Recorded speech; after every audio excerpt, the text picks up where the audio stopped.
There will be no "here's what we did earlier" moment for PSA in the United States.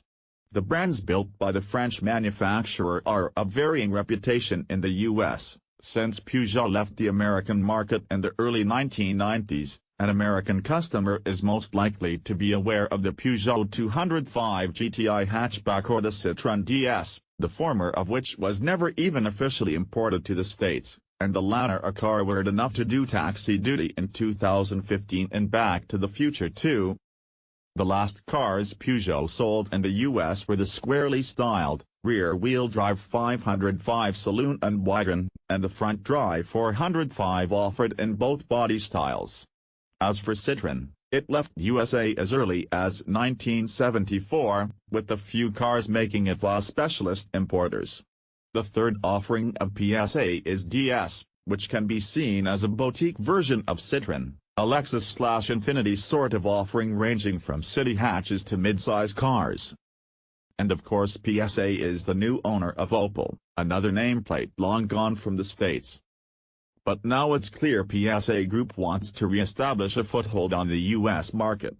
The push to pass global business plan outlined by PSA and its CEO Carlos Tavares will see the company reinvent itself as a mobility company, not one that used to make those hot hatches and the classy saloons, which it still does, but not for Americans.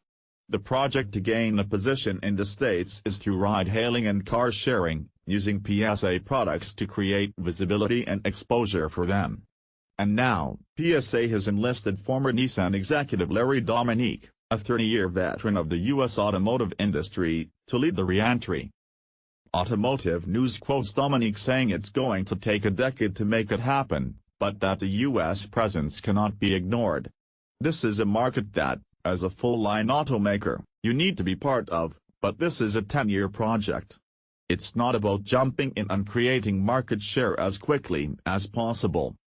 The reality is that Peugeot as a brand left the United States 26 years ago. The brands themselves, the vehicles that PSA produces, are so different than their positioning back then.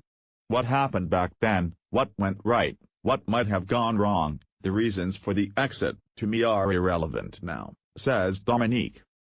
The first steps of the project have already been taken, as PSA and its partner TravelCar have now launched a car-sharing service at the Los Angeles International Airport, called Free2Move.